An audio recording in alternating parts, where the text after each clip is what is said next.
your company, you might not be the pastor of your church, you might not be the head of whatever, but there's some dynamic where God gives you influence and authority. And when you have that upper hand, when you have the power dynamic, how are you using your strength? Is it for service? Are you saying, God, I want you to use my strength so I can see more clearly, not just execute my plan and my agenda? Are my eyes open? Am I really looking at what's around me, or even what might be in front of me? I think in churches, we've been blessed in our 14 years. We just celebrated 14 years in our church anniversary, and it is so easy to find yourself in the machine of Sunday after Sunday after Sunday. Because what they don't tell you when you start a church or take over leadership is that Sundays keep coming. Every 7 days. You're like, is it Saturday night again? Now your leaders may not want to tell you that because they love the Lord, but somewhere in their heart, at least once a month, they're going to quit this thing. And they're like, you know what, God? Retirement is all right. Maybe I need to evangelize in the Bahamas. Is there a place where you meet people at the beach? Because those phone calls, it is a privilege to serve people, but it is also training. And if you get into the grind of the business of church, you'll miss the people in church. It's so easy to do. As a matter of fact, the more successful you are, the easier it is to overlook why you're there in the first place.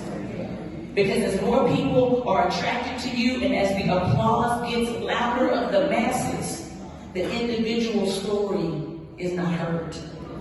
And so we have to take a responsibility as church leaders in our community, for all of us who interact with groups of people, and say, where is the story that I'm not seeing?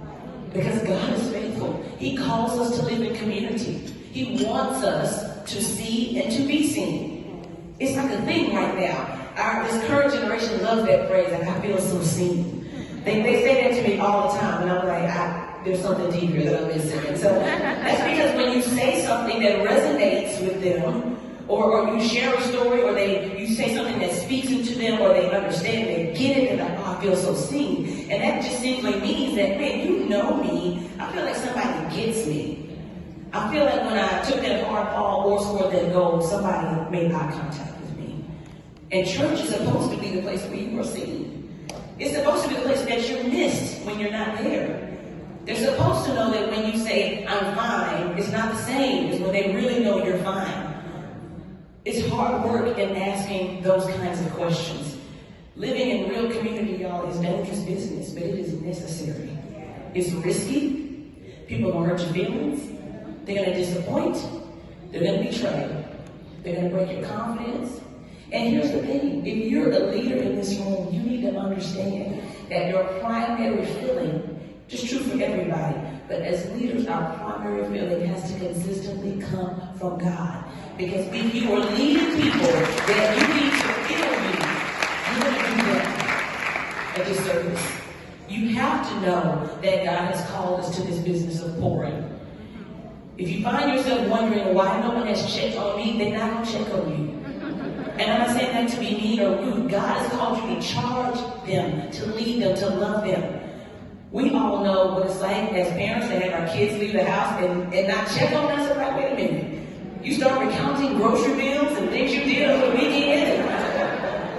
That's what my dad did when I went to college. I was an independent firstborn. I was like, you raised me to be independent? I'm going to see y'all at Christmas. And then I started getting voicemails because I went to college when we had answering machines. And I went and I checked my answering machine one day and he was like, is this your father? I know you're still there because I keep getting tuition bills.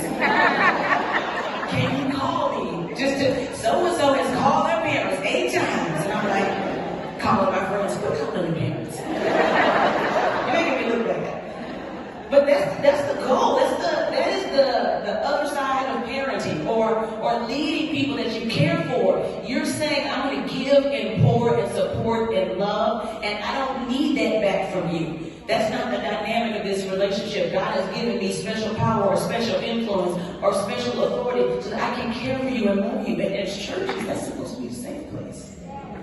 It's supposed to be the safe place. And so we see this example not only in Jesus, but in this instance that God has with Hagar.